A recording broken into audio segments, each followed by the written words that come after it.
hoop het gaan goed. Die profeet Micha, kom ons sê gou 'n bietjie wat jy al weet van hom en wat is dit wat jou opval van hom, wat is dit wat jy dink oor hom sover? Hy's 'n gewone man. Goed, 'n gewone man. Hy's 'n gewone man, maar hy's gehoorsaam aan die stem wat hy hoor en hy het baie durf om teen al hierdie regters en profete in sy woord. Ja. Ja. Nêrens die boek begin, dit is die woord van die Here. Nee, en dis sy missie om die woord van die Here, nie sy eie stem, sy eie storie, sy eie verhaal nie. Goed, jy wou sê? Hy het nie geskroom om vir enigiemand te sê, Ja. en sondig of jy doen dinge verkeerd. Ja. Hy stap by enigiemand in, nee. Ja, die bomhaar op sy kop gehad. Ja. Altyd korrupte leiders, het nie sy was nou nie. Ja. Mense nog kon doen met 'n Micha op die oomblik, nee. Ja. Ons gaan vandag iets daarvan sê dat hy ook sê, maar die Here, die Gees van God gee my krag om op te staan. Nee.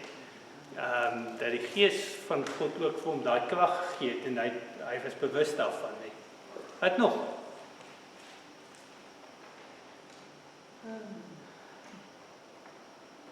En waarskuwde dat Assirië en Babylonië gaan vernietig. Goed.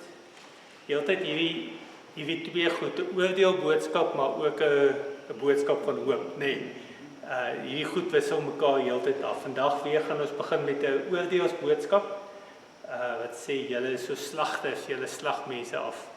En dan hierdie hoop, maar daar's 'n nuwe Jerusalem wat kom, nee. Goed. Micha is nogal 'n moeilike boek op 'n manier omdat jy min inligting oor het. Nee, dit is moeilik om agtergrond te kry, selfs die kommentaar en goed is nie baie dik nie, nee, meeste so waar jy nou byvoorbeeld oor profeet Jesaja of wat ook al baie sou kry, of Hosea was daar baie agtergrond, nee. Oor Micha is regtig soos daai foto, nee, jy hoor eintlik die Here se stem, maar jy weet dis die Micha. OK. Kom ons begin dan bid ons saam. Ons goeie Vader, baie dankie vir ons saam wees. Baie dankie vir die woord wat voor ons oop lê. Here, dankie dat U die God is wat deur die eeue elke slag Uself ontferm. Dat U Uself het ontferm oor die volk destyds, maar Uself ook ontferm oor die volk vandag. En daarom bid ons Here dat U ook ons ore sal oopmaak, vir ons verstand sal verhelder, dat ons ook sal hoor en leer dit wat ons moet leer. Ons bid dit in Jesus naam. Amen. Wat is skryf ek weer? Goed. Sterk by hoofstuk 3. So, kom ons lees hoofstuk 3. So, hoofstuk 1, hierdie godsverskyning, God as regter wat verskyn en sê hy gaan oordeel spreek, hy gaan almal bykom, begin die Samaria se skuld, die Noordryk, en dan beweeg hy af en sê hy is Juda se skuld, hoekom die ballingskap gaan plaasvind, en dan begin hy praat oor die leiers en oor die priesters en oor die regters. Hy vat almal aan en sê, ons gaan vandag ook sien, maar hy sê dis julle skuld dat die volk in ballingskap. Goed, kom ons lees die eerste 2 verse. Maar ek sê, luister tog hoofde van Jakob, gesagvoerders van die huis van Israel, is julle nie veronderstel om die reg te ken? Julle wat die goeie haat en die slegte liefhet, julle wat die mense se valle van hulle afskeur en die vleis van hulle bene. Destyds die gesagsvoerders van die huis van Israel was ook die regters. Julle moet onthou, daar was nie 'n aparte regstelsel nie. So die oudste in die stad en die invloedrykes van die stad was ook die regters. So wat hy sê, as die leierskap korrup is en as die ouens wat die regsaak moes uitvoer korrup is, dan kry die volk swaar. Nee, hy sê hulle is slagters in plaas van regters. Nee, hulle maak mense seer, hulle vernietig hulle kook hulle vleis op, gaan ons volgende vers sien net. Julle wat die goeie haat en die slegte lief het. Kwaai met hulle, nee. Sê julle haat die goeie, julle is reg, jy's onderstel om die regspreek reg te doen, om die reg lief te hê en om die ouens wat swaar kry te ondersteun. Maar wat doen hulle? Gaan oor korrupsie. Nee, gee geld agteraf. En nou gee ek 'n uitspraak wat die swakkes nog swakker maak. In plaas van dat die regspraak hulle verdedig, is dit juist dat hulle so slagter optree, nie soos regters nie. Julle wat my volk se vleis eet, hulle velle afstroop en hulle bene stikkend kap. Hulle uitmekaar haal soos in 'n pot, ja, soos vleis in 'n kookpot. Dis kirklike taal, nee. Julle verstaan is nie letterlik nie. Nee, so figuurlike taal, digterlike taal. Hy sê julle minag die reg, julle minag mense. Julle is vir hulle sleg. In plaas van dat julle hulle reg spreek, breek julle af, julle kook hulle op. Julle kap hulle stikkend. Nee, nog 'n kragtige taal, nee. Dan sal hulle na die Here om hulp roep, maar hy sal hulle nie antwoord nie. En daai tyd sal hy sy gesig van hulle verberg, omdat hulle optrede boos was. Dis heeltyd hierdie patroon wat ons kry, nee, dat die Here sê, maar ek weet wat julle doen. Nee, dit is amper wat ou kry in die briewe van Openbaring, dat die Here sê, ek weet alles wat julle doen. En dan sê hy vir hulle alles wat hulle doen, nee, en dan kom hy ook met oplossing. En elke slag met die leiers sê hy, ek sien wat julle doen, en wat is my antwoord? Ek gaan dieselfde met julle doen. Julle gaan my help, julle gaan hulp soek, soos wat die hulpeloses kom hulp soek, en kom regspraak vra, en gaan ek julle help? Nee, ek gaan nie. Hy sal sy gesig van hulle verberg, om met hulle optrede boos is. Wat maar bloot en eenvoudig sê, jy moenie dink jy gaan met boosheid wegkom. Jy moenie dink dat die Here nie sien nie. Jy moenie dink dat die wiel nie gaan draai nie. En iets hiervan van ons land ook, nee, ou sien die boosheid, ou sien die regspraak, ou sien al die goed, en nou wonder wat kan ons daaraan doen? Dan sê die Here, maar ek sien dit. Moenie jy jou kop breek nie. Ek sien wat gebeur en ek sal er bykom. Iemand wat 'n opmerking wil maak. Goed, kom ons gaan aan.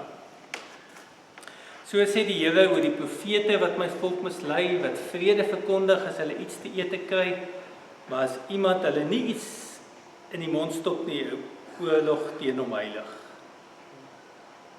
So as die profeet lekker eet en hy kry hier in die agterkant bietjie goedetjies, dan vertel hy wonderlike goed. O, die Here gaan jou seën, die Here gaan vir jou voorspoedig maak. Die Here gaan vir jou alles gee wat jy nodig het. En nou jy dit terug, wat doen hy? O, die Here gaan jou oordeel, 'n heilige oorlog.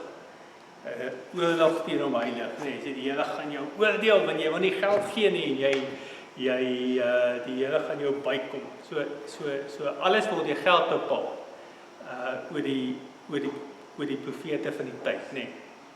Omkopery, die profete sê wat die mense wil hê hulle moet sê. Hulle sê nie wat sê die Here nie. Hulle sê wat mense wil hê hulle moet sê. Is dit vandag ook so partykeer? Nee. Mense word gepaai. Ja. Word gepaai, die Here is aan jou kant, die Here doen alles reg. Hy sal niks aan jou doen nie. Ja, partykeer het hy nodig om ook te hoor wat die Here sê, nee. Die Here sê, wow, okay. Goed. As julle so maak, die Here sê vir die regters, as julle so maak, as julle mense soos 'n slagter wil hanteer, sal ek nie vir julle luister. As die profete so wil maak, wat sê die Here? Daarom sal niemand julle verteenwoordig in die geloofsgemeenskap van die Here wat deur die land deur loting verdeel gaan word. So die Here sê wat ek gaan doen, ek gaan julle eenvoudig wegvat. As julle wil korrup wees, ek sien dit. Ek sien julle is korrup, maar dan gaan tyd wees dat ek die priesters en die profete gaan wegvat en sê goed, maar as julle nie vir die Here wil luister nie, dan gaan die Here julle geleenthede wegvat. Julle tyd is besig om uit te hardloop. Nee, as julle nie gaan verander nie, dan gaan ek optree. Daarom sal dit vir julle nag wees, sonder visioene, ja, donker sonder voorspellings. Die son sal ondergaan vir die profete. Die dag sal vir hulle pikdonker wees. Die sieners sal in die skande gesteek word. Die voorspellers sal beskaamd staan. Hulle sal almal hulle snorre bedek, omdat hulle geen antwoord van God kon. Wat dink julle oor daai nou? Hulle sal almal hulle snorre bedek. Ophou praat. Goed. Wat sal dit beteken? Hulle gaan almal hulle snorre bedek. Want die heel was van hulle hele godsdienst Goed. is waar haar mag om nie en hoe lang het moet wees en wat 'n skande is as man se hare afgesny word en nie gepak word. Ja. So hy gaan julle al julle hoogmoed, al julle hulle aanmatiging sal hy van julle wegneem. Ja. Dit is ook as 'n ou slegte nuus kry. As jy 'n routyding kry wat maak jy. Nee. Dit is presies daai. Ja, daai tyd was dit so, net was 'n rou uitdrukking. As jy wil jou rou bewys of jou verbaasdheid oor rou en oor die verskriklikheid daarin. En wat gebeur die oomblik as jy dit doen, dan kan jy nie meer praat nie. Nee, as jy jou snor bedek, dan kan jy nie meer praat nie. Nee. So die Here sê, as jy nie luister nie, sal dit vir julle nag wees. Jy moet nou namens die Here praat, maar as die Here vir jou niks sê nie, wat maak jy? Jy moet nou visioene uitlê, maar daar's net niks. Die Here gee niks nie. Donker sonder voorspellings. Die son sal ondergaan vir die profete, die dag sal vir hulle pikdonker wees. Want wat gaan hulle gaan profeteer? As die Here vir hulle niks gee nie, dan is daar niks. Die sieners sal in die skande gesteek word. Die ouens wat sien, gaan niks sien. Die Here gaan vir hulle niks gee nie. Die voorspellers sal beskaamd staan, wat sê dis wat in die toekoms gaan gebeur. Hulle sal almal hulle snorre bedek omdat daar geen antwoord van God is. Ek wonder of ons, ek weet nie nou hierdie verstaan sy baarde bedek. Myne is ook daar. Dit is die ou vertaling. Die ou vertaling is, hulle baardes was hulle baarde nie baie lang. Kyk, is dieselfde simbool, nee. Soos wanneer Of jy jou baard of jou snor toemaak, is maar dieselfde simbool, nee. Ek wonder of, daar was seker maar liewer met vertalings wat dalk dieper ingegaan Ja. en gebruike eintlik. Ja. Wat 'n ou moet onthou rondom vertaling, meeste woorde 3 of 4 vertalingsmoontlikhede. Eintlik baie meer, daar's baie van die woorde baie vertalingsmoontlikhede. En die persoon wat vertaal moet 'n keuse maak tussen 'n baard en 'n snor of gesigshare of wat ook al. En baie keer soos sê is daar nuwe navorsing wat sê goed, dit dui dat hierdie eerder snorre was as baard. Die boodskap bly eintlik dieselfde. Die boodskap bly dieselfde. Dit is ander woorde. Ja. Maar ek kan nog wat dink oor die simbool dat ou se snor is amper beter jy met jou snor toemaak as wat jy jou baard toemaak. Maar die baard is dalk lank en dan moet jy ook gaan rond. Ja. Dat is een makkelijker manier om je snoer te bedenken. Ja. Als je baard. Ja. Die snor maak die mond toe. Ja. Ja, maar die oomblik jy so doen dan ja.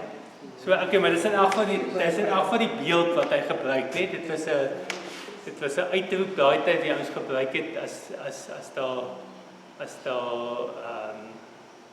swaar kry of nood was. Ons doen dit vandag nog, nee. Ons sal sê jy stom van verbasing. Ja. Ja, in die oomblik jy so maak, kan jy nie praat nie. Goed. En dan praat hy oor homself. So dit is hoe die profete is. Die profete, dit wat jy vir hom ingee in sy mond, as jy vir hom die regte kos gee en lekker kos gee, dan kom daar goeie goed uit. As jy niks insit nie, dan kom daar nie goeie goed uit. Dan praat hy oor homself. Dan sê hy, maar ek is gevul met krag, met die gees van die Here, met 'n sin vir geregtigheid en die moed om aan Jakob sy opstand en aan Israel sy sonde bekend te maak. Is dit nie mooi nie? Baie keer as ons dink oor die Gees se werking, wat dink ons? Die Heilige Gees troos ons, die Heilige Gees leer ons, die Heilige Gees, wat doen hy nog? Hy ons sug saam met die Gees. Baie keer word die Gees baie sag beskryf, nee. Hy sê die Gees van God gee my moed. Gees van God geef my 'n sin van geregtigheid. Dit maak my dat ek nie bang is vir ouens nie, nee. Dit gee my 'n sin van geregtigheid, dit gee my moed. Ek is gevul met krag. Nee. Soos iemand nou gesê het, ou wens die Here wil 'n biga nou stuur. Nee. Ou wat nie bang is nie, wat met krag gevul is, wat met moed gevul is, wat 'n sin vir geregtigheid nie. So die Gees doen verskillende goed, nee. En nou moet dit nie onthou wat dit Here sê, as die Gees kom, wat sal hy doen? Julle sal krag ontvang wanneer die Heilige Gees oor julle kom. En julle waar daai disippels eers bang was en onseker was en weggehardloop het hulle nou die moed om voor die owerstes te staan en hulle aan te vat en hulle reg te spreek, en dan staan almal verstom en sê, maar hoe kan hierdie ouens dit doen? Dink aan Stefanus, nee, wat net nie stil bly nie. En op so 'n manier het hulle hom doodmaak. Met die krag van die Gees wat ook vir jou moed gee om op te staan om die regte ding te doen. Is mooi nie? Dis eintlik wonderlik, want in die Nuwe Testament die drie enige God Vader, God die Vader, God die Seun en God die Heilige Gees. En as die Heilige Gees nie in jou woon nie, kan jy het nie, en ek het nie besef dat die Gees in die Ou Testament ook al met hulle was. Hoekom sou ek nou dit gedink? Ja. Kyk die Gees in die Ou Testament het so 'n bietjie 'n ander rol gehad, nee, dat die Gees in die Ou Testament het op spesifieke mense gekom op spesifieke tye. So die Gees sou op 'n profeet gekom het met 'n spesifieke boodskap en hy sou dit doen. En dan lees ons maar daar sou 'n tyd kom waar die Gees op almal sal wees. Op die kinders en op die ou mense, die sal droom ensovoorts. Net in die Nuwe Testament het die Gees vir almal moontlik gemaak. Byvoorbeeld, as 'n ou oor die storie van Moses dink, dan weet ons Moses was geweldig gevul deur die Heilige Gees. En dan besluit hy om nog leiers aan te stel. En dan gaan van die Gees wat op Moses was, gaan dan op daai leiers staan daar dan. En hulle dan ook begin profeteer. Nee. En dan op 'n stadium dan is daar twee wat aanhou. Dan sê die ouens vir Moses, sê hulle moet ophou. Dan sê Moses, ek wens jy het almal die Gees gehad. Nee, hulle moenie ophou nie, hulle moet juis werk. Maar so in die Ou Testament baie spesifieke mense wat die Gees ontvang het. Dit was nie oop vir almal. En dis die verskil tussen die Ou en die Nuwe Testament nie. In die Nuwe Testament sê ek dat die Gees van God is elke oomblik by my. Trouwens, ek kan nie die Here Jesus se naam ken of hom eer as dit nie vir die Heilige Gees is wat dit moontlik maak nie. 'n Mooi belofte wat Jesus met hemelvaart sê, ek sal julle nie wees agterlaat nie. Ek stuur en daarvan toe af kan ons almal. Ja. Goed. Ek soos in Genesis daar in die eerste vers wat sê maar die Gees van God het oor die waters gespreek. Ja. So dit is ons is bewus daarvan van die Gees, maar dit is anders al van die Nuwe Testament uitgebeeld. Ja, mens dink die Heilige Gees is eers uitgestort na Pinksterdag, maar as jy dink oor die Heilige oor Jesus is verwerk deur die Heilige Gees. Nee. Hy was van die begin af, ons lees van Johannes, hy sal van die begin af gevul wees deur die Heilige Gees. Gees. So die Heilige Gees is van dag 1 af deel van God se werk, nie. En die profete krag gegee. Hy sê dis die Gees van die Here wat my krag gee, sin vir geregtigheid, die moed om op te staan en ouens se sonde aan te spreek en hulle uit te sorteer. Dis God wat dit doen. Dis nie ek wat dit doen nie. Dis God wat dit doen. Nog hulle mooi stuk vers, nee. Goed. Dan kom hy en hy vat bietjie dit saam wat hy tot op hede gesê het. Hy het nou met die leiers gepraat, hoofstuk 2 het hy ook met die priesters gepraat, en hy vat op 'n manier alles saam wat hy gesê het, eintlik in die oordeelsaankondiging. Vers 9, luister tog hierna hoofde van die huis van Jakob, gesagsvoerders van die huis van Israel, julle wat regte minag en alles wat reg is verdraai. Julle wat Sion met bloed gebou het en Jerusalem met onreg. Vreeslike woorde, nee. Leiers wat droog maak, wat bloed vergiet en bou terwyl hulle bloed vergiet. Daar leiers spreek 'n oordeel uit vir omkoopgeskenke. Al priesters gee onderrig teen betaling. Al profete maak voorspellings vir geld. Hulle steun nog op die Here en sê, is die Here nie in ons midde nie? Geen onheil sal ons straf nie. So hy vat op 'n sin alles saam wat hy gesê het. Hoofstuk 2 het ons gepraat oor die gesagsvoerders, die hoofde van die huis van Jakob. Het praat oor die leiers wat omkoopgeskenke kry. Priesters wat onderrig gee teen betaling, profete wat voorspellings maak vir geld. En nou moet onthou dat deel van die hele teologie van daai tyd was dat God bly in Jerusalem. En omdat God daar is, sal die stad nie val. En dit was deel van die denke, nee. Omdat God daar is daar nie 'n manier, so hulle het baie gerus eintlik geword, nee. Want die Here is mos hier, hy bly by ons. En hy sal tog nie toelaat dat iemand aan jou vat nie. Mens kry baie psalms wat dit sê, God is in die stad en daarom sal die stad nooit lank kom nie. Dit was hierdie selfde denke wat op daai stadium nog voor die ballingskap 'n baie sterker rol gespeel het. Die tempel is daar, God is daar en solank hy daar is, gaan alles oké wees. Maar wat sê die Here daarvan?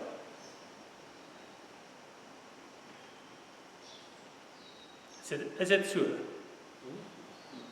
Is dit dat die Here hulle steun en dat geen onheil hulle sal tref nie? So kom hier baie vraagtekens. Nee, presies die teenoorgestelde. Dis juist die Here, omdat hy daar is wat hy sien wat anders aangaan. En hy sê, maar ek gaan julle uitsort. Ek gaan vir julle bykom. Nee, so die feit dat die Here in Jerusalem was, in die tempel in Jerusalem was, is nie 'n waarborg dat alles reg sal loop.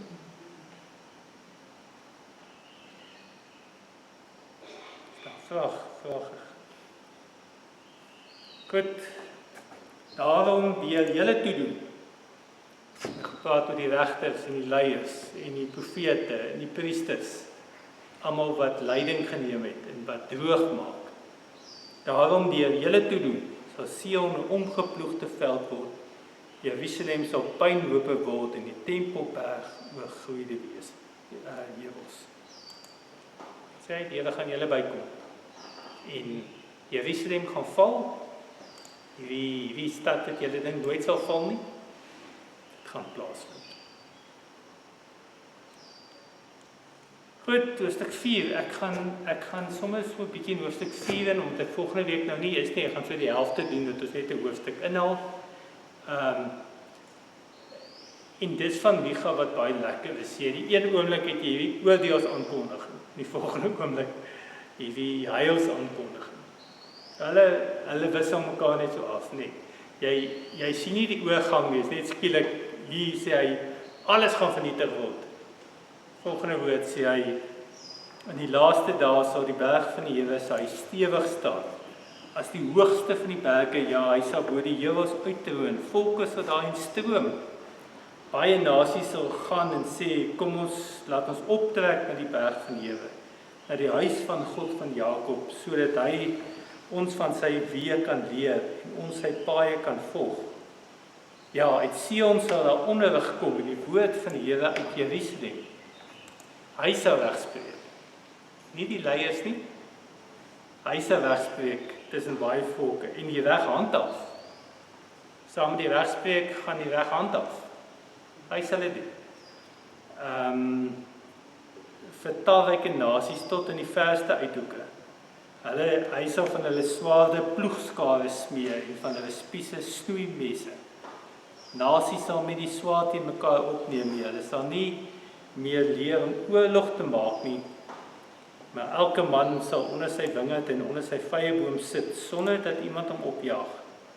Die Here heerser oor alle magte het immer self gesê, selfs as al die volke elkeen in die naam van sy God voorgaan, sal ons in die naam van die Here ons God voortleef vir altyd en vir altyd.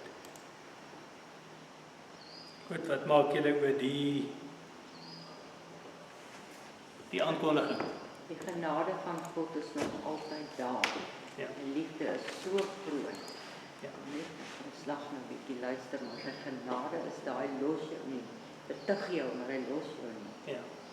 Ja, die stelling met Hosea, nee, hy sorteer hulle uit. Sê maar kom terug. As die Here praat en as hy oordeel, is sy doel daarmee nie om mense weg te jaag, om hulle te oordeel of wat vir hulle moeilik te maak, nie, maar om tot bekering te kom. Dat die leiers en die priesters sê, Here, ons is jammer, ons doen verkeerd. Ongelukkig weet ons dat dit nie gedoen het. Nee. En baie keer is daai harde woorde, die oordeels aankondig, is juist die genadetyd. Dit is juist wanneer God sê, maar daar is nog tyd. Maak reg. Want dit is genadetyd, nee, al sê hy dit met 'n swaar stem. Maar mooi oom Micha, nee. Het hierdie tyd ooit plaasgevind? In Jerusalem. Met die ballingskap het hulle Jerusalem afgebring. Goed, hulle het dit, maar is Jerusalem ooit weer opgebou soos wat hy hier staan? Nie die vredestad nie. Ja. Dit was nooit weer dieselfde eintlik nie. Ja. Volke se daai stroom, kom ons trek op, daai laaste wat sê, ons sal in die naam van die Here ons God voortleef vir altyd en vir altyd. Daar was nooit weer so tyd in Jerusalem. En veral as jy nou kyk, is dit 'n onstuimige wêreld, nee. 'n Mens kan amper nie anders as om te wonder oor die nuwe Jerusalem. Jy kan dit nie net direk deurtrek na die nuwe Jerusalem toe. Maar hierso is tog simbole wat dan Openbaring ook kry, nee, wat ou laat wonder of Micha geprofeteer het dalk oor iets anders. Nee. En ou sou altyd sê eers maar wat het hy bedoel in daai opsig? En in daai opsig dink ek nie hulle het 'n nuwe Jerusalem, hulle het 'n aardse Jerusalem verwag. Maar baie van hierdie volke, al die konings sal bymekaar kom, die leeu en die lam sal bymekaar lê, daar sal vrede wees, die swaarde sal ploegskare wees, niemand sal rustig voortleef. Jy kan amper nie, as jy 'n plek soek, dan is dit Openbaring, nee, met die nuwe Jerusalem, nee. Ja, maar die nuwe Jerusalem, daar's altyd die verwarring. Dat die nuwe Jerusalem sal wees waar Jerusalem vandag is. Is gedaag verwarring by sekere groepe mense. En hulle haal hierdie versie uit en daar 'n versie uit en jy moet beskryf daarvan. Maar in daardie tyd van Micha was God net op een plek. En dis binne die tempel. Hy was die simbool daarvan. Ja. En solank die tempel staan, is God teenwoordig. En dit is hoe mense so swaar gekry het met die waar hulle gesit en hulle musiek wou maak, want God het agtergebly. Hy het nie saam met hulle gegaan. En dit is, kyk, mense kan eintlik nie die Ou Testament verstaan as jy nie die Nuwe Testament byvoeg nie. is so. Ja. Kyk, want menslik gesproke was hierdie tyd nooit weer daar nie. Nee. Daar was nooit weer 'n tyd wat God absoluut in beheer was en met al die nasies soontoe sou stroom. Die enigste tyd wat ons van weet is 'n toekomstyd. Nee. Wat Openbaring van praat en baie van die beelde wat hier voorkom, kom ook in Openbaring voor, nee. Ja, en nou moet een van twee goed sê dit wat die profeet gesê het nooit waar geword nie. Of miskien dalk iets anders, dalk 'n groter beeld. Ons gaan hoofstuk 5 lees wat dikwels in Kerstyd gelees word en jy Bethlehem, kleinste van almal, uit jou sal 'n leier kom. En hy sal die reg oorneem en hy sal vir ewig regeer. Ons gaan dit hoofstuk 5 lees, nee. Dat 'n ou tog wonder daaroor, nee. Want die tyd het nooit plaas in Micha se tyd nie, nee. En ook nie daarna nie, en elk van die waarvan ek weet. Met hierdie aanspreek van die spesifieke leiers. Die leier het saam met die goeie tyd gegaan. Dus ook is daar 'n rigter gekom het. Dan gaan dit vir 'n stukkie. As dit 'n goeie leier is, dan gaan dit goed, ja. As die leier nie sterk was nie, dan het dit sleg gegaan met die mens. En dan is daar 'n nuwe leier kom wat sterk was. Dan spreek hulle aan as hulle weer baie jammer en dan bekeer hulle tot hierdie leier verdwyn. Dan verdwyn hulle bekeerdheid ook sommer. Ja. Ja, as jy die bekodings lees, nee, elke word jy dieselfde kam gesmeer. Jy het gedoen wat reg was in die oë van jou, of jy doen wat verkeerd was in die oë van jou. Maar wat hier gebeur is dat iets anders kom, is dat God sê, maar ek gaan beheer oorneem. Nee. Uit Sion sal daar onderwig kom in die woord van die Here wat jy wys, maar hy sal regspreek tussen baie volke en nie reg handhaaf nie.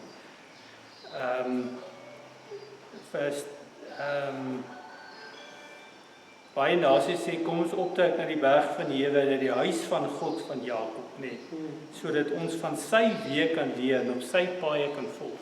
Nee, dat God self die onderrig en die regering daarvan oorneem, nee. Die Here heers oor alle magte, het dit immers gesê. Dat die Here dat Micha eintlik profeteer, dat 'n tyd gaan kom wat God beheer gaan oorneem. Want elke slag is daar 'n nuwe leier, is daar nuwe probleme. Ons maak baie keer ons sit ons hoop op 'n nuwe leier. Dit is Ramaphosa hier is, dan gaan dit goed gaan. Of as Trump net kan leier word, of as en elke slag het jy net nuwe probleme, nee. Elke slag as jy jou hoop op 'n mens sit, dan staan jy teleurgestel. Maar dan sê die Here, daar gaan 'n tyd kom wat hy gaan beheer oorneem en wat hy gaan regeer en alles beheer hou nie. En dan in die Nuwe Testament Johannes waar Jesus sê aan my is alle mag in die hemel. Ja. Micha en Jesaja was nou tydgenote.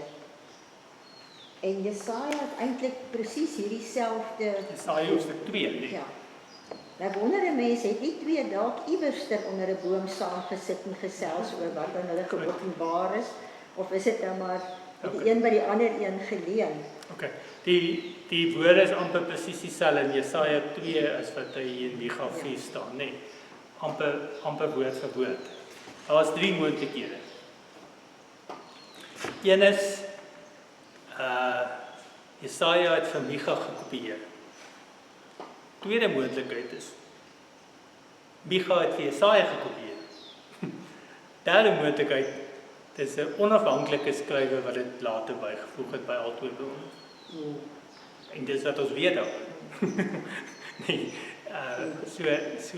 ja, dieselfde kom by Jesaja voor, dieselfde heilsaankondiging, maar niemand weet wie dit was en of dit dalk 'n later byvoeging was nie, want alles is moontlik omdat dit presies so dieselfde, dis duidelik dieselfde bil. Nee, dis dieselfde ou wat dieselfde goed wou neerskryf. Dankie daarvoor dat jy dit raak gesien het, ek het amper vergeet daarvan. En as dit 2 is, dan is dit bevestiging. En dit altyd presies dieselfde woorde sê, nee. Ja. Ja, dit is natuurlik 'n vierde moontlikheid, nee. Dat die Here vir elkeen dit so presies gegee het, omdat ons nie weet nie, ons weet nie presies hoe dit vandaan kom nie. So Jesaja 2 en Micha 4, twee bekende gedeeltes nie. Maar dis hoekom ek baie keer dink met al die nou vandag se tyd, al die hofsaake en mense wat nou die moed het om te sê wat reg is. Jy moet eintlik meer vir hulle bid. Want hulle stel hulle lewens op gevaar om die waarheid te praat. Want die ander het omkoop gekry en hulle word steeds geadviseer seker deur hulle advokaatvriende om op 'n manier daar met leuns te probeer uitkom. Maar daai wat regtig staan vir die waarheid in vandag se tyd. Ek weet nie, hulle is dalk Christene, ons weet nie, maar ons moet eintlik regtig vir daai mense bid wat die moed het om te sê wat gebeur. Ja. En dit nie maar nog steeds wil hersteek. Ja. Julle weet, daar's 'n ding wat sê die waarheid hang af van wie dit vertel en watter omstandighede nie. Nou kom die ou uit en ons sien nou hierdie polisie goed, maar hy kom agter hy het ook maar agenda. Hy sê ek kan nou die waarheid vertel, maar hy vertel ook maar sy waarheid. Wat hom pas en sy groep pas, nee. Maar daarmee stem ek saam, daar's mense wat uitkom wat eenvoudig sê maar dit is die regte ding om te doen. En dis 'n belangrike ding wat ou sê, nee, dit maak nie saak in watter tyd jy leef nie. Dat die Here altyd mense gee wat sê, "Hokkie, ek staan op vir wat reg en verkeerd is." Nee.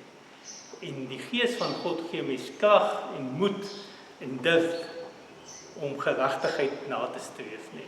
Dis die Here, hy sê, dis die Here wat dit vir my gee. En daarom kan ek dit doen. En ek stem saam, daarvoor moet ons bid, nee. Want daar mense stel regtig hulle lewens in gevaar. Ja, en party verloor hulle lewens, nee. Ja, daar's heel wat op daai lewens verloor het. Ja. Maar hulle staan vir die reg, ja, die waarheid, die geregtigheid. Ja. Ja, ek stem 100% saam.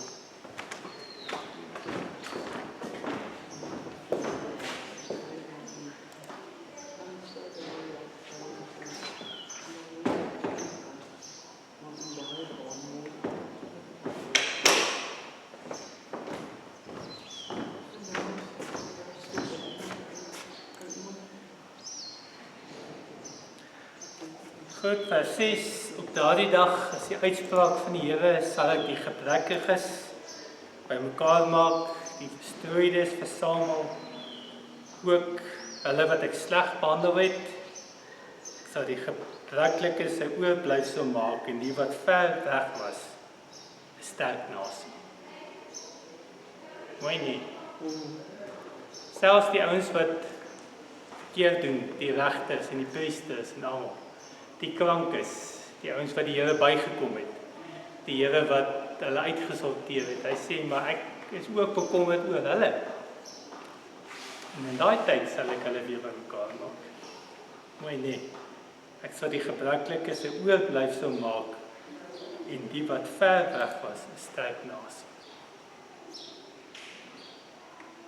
God maak nie meer beloftes nie. Ja. Ja, en dat jy nergens so kan wees dat die Here jou afskryf nie.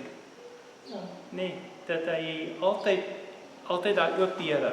Maak nie saak wat jy doen. Nee, daar's altyd 'n manier terug. Nee, daar's altyd 'n genadepad terug. Mens wat opmerking wil maak. Dit is ons aan die kruis op het Jesus arm man. Ja, einde gedag. Ja. Maar gelukkig, God se genade is so groot. Daar is dan 'n wonderlike verhaal, nee, dit waar word hy koning? Daar waar die verwerptes is. Daar waar sy adjudante in sy linker en sy regterkant moordenaars en die skuim van die aarde is. Daar waar daar geen kans eintlik is nie. Nee, dit is verby. Daar's goed. En daar's hy koning. En sy adjudante in sy linker en sy regterkant. wat sy disippels gevra het, hulle wil wees, wanneer hy gekroon word. Nee, dis een van die wonderlikste beelde daai, dat ek nêrens in my diepste nood kan wees waar die Here my nie kon kry. Selfs op die mees vervloekte plek wat die mense daai tyd geweet het van die kruis. Want vervloek is elkeen tot in die kruis uitgaan. Selfs die vervloektes het hy in ons plekke vervloekte geword, sodat ons deur hom die lewe mag hê. Daai is 'n wonderlike beeld. Maar hierdie iets echo daarvan, ek sal die wat sukkel weer terugbring. Ek skryf hulle nie af nie.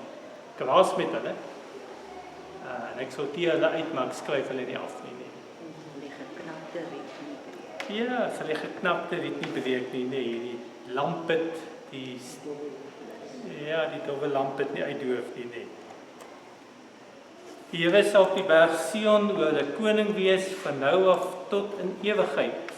Jy wagtoring van die kudde, vestiging van die dogter van Sion, na jou toe sal dit kom. Ja, die vroeë heerskappy is op pad, koningskap vir die dogter van Jerusalem. Goed. Kom ons praat gou, wat het julle gehoor vandag? Oordeel en genade. Ja, Oordeel en genade. En die oordeel se doel is ook genade. Nee. Die oordeel se doel is bekering. Die oordeel se doel is inkeer. Nee. En as ek nie daarop gereageer nie, natuurlik oordeel. Jesus, ons besig met Johannes ook wat sê, Jesus sê dat die Vader het die oordeel aan my gegee, want wie in die Seun glo het die lewe, wie het nie glo nie, het nie die lewe. Net so hierdie in Jesus Christus en in God sit albei hierdie goed, genade en oordeel. Of jy vat dit of jy los dit, maar albei is inherent daarbey nie. Maar terwyl daar genade tyd is ou dankbaar. en dan wys dit vir ons weer op vandag se nagmaal, die grootste genade, die ons nie kon regmaak nie, die God se seun gestuur. Dat die Here op 'n stadium sê, maar daar sal 'n tyd kom wat ek die heer sal neem. Openbaring, God sit op die troon. En spite van alles wat gebeur en al die wêreldgaas magte, die drake en al die goed, God is op die troon. En ons kan aan vashou. Ook in ons wêreld, in hierdie lewe en in die volgende, God sit op die troon. En dat ons nou al leef as koninkrykburgers, nee, Jesus sê, laat u wil geskied in die hemel net so op die aarde. Ons leef in 'n korrupte wêreld, nee. Maar as ons leef, begin ons reeds sy koninkryk sigbaar maak. Begin ons reeds sy koninkryksbeginsels wat hy vir ons leer, begin ons op aarde leef. En dis geregtigheid, nee. Vrede, liefde, sou nog 'n klomp ander goed kan byvoeg, nee. So dat ons nou al reeds op 'n manier God se koninkryk beginsels vestig, alhoewel ons dit nog nie heeltemal beleef nie, moet ons onsself daarvoor beywer. Moet ons onsself daarvoor regmaak. Miskien kan Micha ons help. Die Here vul my met moed en met krag, nee, om geregtigheid aan te spreek.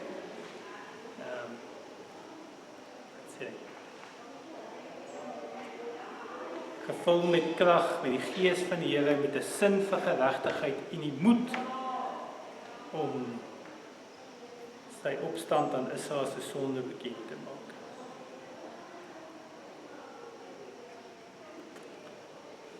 Goed, nog iets?